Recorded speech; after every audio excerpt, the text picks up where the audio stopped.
Hello everyone, I am your teacher for this question, so let me explain this question to you. Examine for continuity fx is equal to mod of x minus 5 at x is equal to 5. तो इस question में हमें एक function given है fx is equal to mod of x minus 5. इसकी हमें continuity examine करनी है x is equal to 5 पर. तो सबसे पहले यहाँ पर जो फंक्शन हमें गिवन है वो हम देख लेते हैं क्या गिवन है. तो गिवन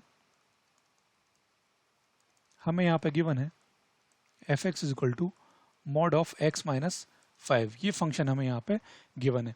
इसकी कंटिन्यूटी हमें एग्जामिन करनी है x इज इक्वल टू 5 पर. तो यहाँ पे इस फंक्शन में जो मॉड फंक्शन है उसका यूज हुआ है. तो सबसे पहले जो मॉड x है वो हम देख लेते हैं क्या होता है. तो वी नो दैट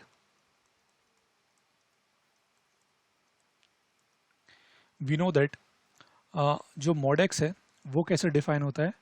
वो डिफाइन होता है मॉड x की वैल्यू होती है x for x is greater than equal to 0 के लिए, और ये होती है माइनस x लेस देन 0 के लिए. तो इसी तरीके से हम जो fx is equal to mod of x minus 5 है इसको भी डिफाइन कर सकते हैं. तो इसको जब हम डिफाइन करेंगे तो इसको हम लिख सकते हैं here fx is equal to mod of x minus 5. ये इक्वल टू हो जाएगा x माइनस 5 के, जबकि x माइनस 5 जो है ये ग्रेटर देन इक्वल टू 0 है, और माइनस x माइनस 5 के, जबकि x माइनस 5 जो है ये लेस देन 0 है. या इसको फर्दर सिंप्लीफाई करके हम लिख सकते हैं. ये हो जाएगा x माइनस 5 जबकि x जो है ग्रेटर देन इक्वल टू 5 है, और ये हो जाएगा 5 माइनस x जबकि x जो है ये लेस देन 5 है. तो ये हो गया x minus mod of x minus 5 की डेफिनेशन. अब हमें इसकी कंटिन्यूटी चेक करनी है x इज इक्वल टू 5 के लिए. तो हमें कंटिन्यूटी जो है उसका भी आइडिया होना चाहिए, तो वो भी मैं यहाँ पे मेंशन कर देता हूँ कि कंटिन्यूटी हम कैसे चेक करते हैं. तो we know that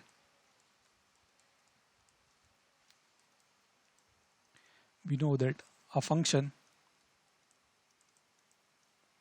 gx is said to be continuous at x is equal to a if कोई भी फंक्शन gx जो है वो x is equal to a पे कंटिन्यूस कहलाता है, जबकि left hand limit at x is equal to a ये इक्वल हो जाए right hand limit at x is equal to a, और ये इक्वल होना चाहिए g ऑफ a के. यानी कि इस फंक्शन इस पॉइंट पे जो फंक्शन की वैल्यू है वही उसकी लेफ्ट हैंड लिमिट भी होनी चाहिए और वही उसकी राइट हैंड लिमिट भी होनी चाहिए. ये तीनों चीज़ें जब इक्वल होती हैं तो उस पॉइंट पे जो फंक्शन है वो क्या हो जाता है, वो कंटिन्यूस हो जाता है. तो यहाँ पे जो फंक्शन fx गिवन है तो उसके लिए हमें कंटिन्यूटी चेक करनी है x इज इक्वल टू 5 पर. तो x इज इक्वल टू 5 की लेफ्ट हैंड लिमिट हम यहाँ पे कैलकुलेट कर लेते हैं. तो left hand limit at x is equal to 5 of fx. तो ये हम यहाँ पे चेक कर लेते हैं. तो लेफ्ट हैंड लिमिट क्या होगी, ये हो जाएगी limit x tends to 5 minus, और ये हो जाएगा fx. तो 5 माइनस यानी कि 5 से थोड़ा सा कम. तो जैसे कि हमने यहाँ पे मॉड ऑफ x माइनस 5 को डिफाइन किया है, तो 5 से थोड़ा सा कम यानी कि 5 से कम के लिए ये जो फंक्शन है ये क्या हो जाएगा, 5 माइनस x यहाँ पे हो जाएगा. तो इसको हम यहाँ पे लिख सकते हैं limit of x tends to 5 minus, और ये हो जाएगा 5 माइनस x. तो इसको हम फर्दर सिंप्लीफाई करके लिख सकते हैं limit of h tends to 0, और यहाँ पे 5 माइनस x को हम लिख देते हैं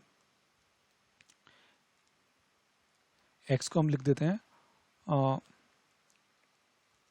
5 माइनस h, यानी कि ये 5 से जस्ट थोड़ा सा कम वैल्यू होगी. यहाँ पे भी हमें वही पुट करना था. 5 माइनस हम यहाँ पे पुट करते x के, तो ये क्या हो जाता 5 से थोड़ा सा कम, और यहाँ पे भी ये क्या होगा, ये हो जाएगा 5 माइनस एच, एच यहाँ पे क्या है, कोई पॉजिटिव वैल्यू होती है जो कि 0 को टेंड करती है, तो ये भी क्या हो जाएगा 5 माइनस एच, यानी कि 5 से थोड़ा सा कम। तो इसको हम जब फर्दर सिंप्लीफाई करेंगे तो ये हो जाएगा लिमिट h टेंस टू 0, इसको हम लिख सकते हैं 5 माइनस 5 प्लस एच। तो यहाँ से 5 से 5 कैंसिल आउट हो जाएगा और बचेगा सिर्फ h, और h की वैल्यू हम यहाँ पे पुट कर देंगे तो ये हो जाएगा, अभी हम इसको यहाँ पे एज इट इज लिखते हैं h, 5 से 5 कैंसिल आउट हो गया, तो इसको जब हम लिमिट पुट करेंगे तो ये हो जाएगा 0, यानी कि जो लेफ्ट हैंड लिमिट है ये हमारे पास क्या आ गई 0। अब हम ऐसे ही चेक कर लेते हैं राइट हैंड लिमिट क्या है। तो right hand limit at x is equal to 5 of fx, तो ये भी हम यहाँ पे चेक कर लेते हैं, तो ये हो जाएगी limit x tends to 5 plus of fx। तो इसको हम लिख सकते हैं limit x tends to 5 plus, यानी कि 5 से ज़्यादा। तो यहाँ पे हमने जो मॉड ऑफ x माइनस 5 को डिफाइन किया था, तो 5 से ज़्यादा के लिए ये जो फंक्शन था ये क्या हो जाता है x माइनस 5, तो ये भी हम यहाँ पे पुट कर देते हैं, fx यहाँ पे क्या हो जाएगा x माइनस 5। तो अब यहाँ पे भी हम h का यूज़ कर लेते हैं, तो लिमिट ये क्या 5 से यहाँ पे थोड़ा सा ज़्यादा हमें पुट करना है, तो इसको हम ऐसे भी लिख सकते हैं h टेंस टू 0, और ये यहाँ पे हो जाएगा x की गई यहाँ पे आ जाएगा 5 प्लस h, और ये माइनस 5 एज इट इज़। तो ये भी यहाँ पे क्या हो जाएगा 5 से h जो है वो टेंस टू 0 है, तो ये क्या हो जाएगा 5 से जस्ट थोड़ा सा ज़्यादा, और यहाँ पे भी हमें क्या पुट करना था, ये 5 प्लस यानी कि 5 से थोड़ा सा ज़्यादा। तो लिमिट h टेंस टू 0, इसको जब हम फर्दर सिंप्लीफाई करेंगे तो ये भी क्या हो जाएगा 5 प्लस h माइनस 5, यहाँ पे भी 5 माइनस 5 ये कैंसिल आउट हो जाएंगे, तो यहाँ पे भी क्या बचेगा h। तो लिमिट h टेंस टू 0, और ये पे यहाँ पे क्या बच रहा है h। अब हम लिमिट पुट कर देंगे तो ये भी क्या हो जाएगा 0 हो जाएगा, यानी कि जो राइट हैंड लिमिट है ये भी हमारे पास क्या आ गई 0 आ गई। अब हम फाइंड आउट कर लेते हैं f ऑफ 5, यानी कि 5 पे जो फंक्शन की वैल्यू है वो क्या होगी। तो यहाँ पे जो हमने डिफाइन किया था उसको तो हम यहाँ से चेक कर लेते हैं कि ये जो मॉड ऑफ x माइनस 5 था, तो x इज इक्वल टू 5 के लिए कौन सा फंक्शन था x माइनस 5, तो x माइनस 5 यानी कि x माइनस 5 में हम 5 पुट कर देते हैं, तो ये हो जाएगा x गया 5, तो 5 माइनस 5, तो ये हो जाएगा 0। तो f ऑफ 5 की जो वैल्यू है ये भी यहाँ से क्या आ गई 0। तो यहाँ से हमारे पास क्या आ गया, left hand limit is equal to right hand limit is equal to f of 5 is equal to 0। ये सारी क्या आ गई, ये तीनों इक्वल आ गई, यानी कि फंक्शन जो है जो fx हमें गिवन था वो क्या होगा x इज इक्वल टू 5 पे कंटिन्यूस होगा। तो इसको हम यहाँ पे कंक्लूड कर देते हैं। Hence, given function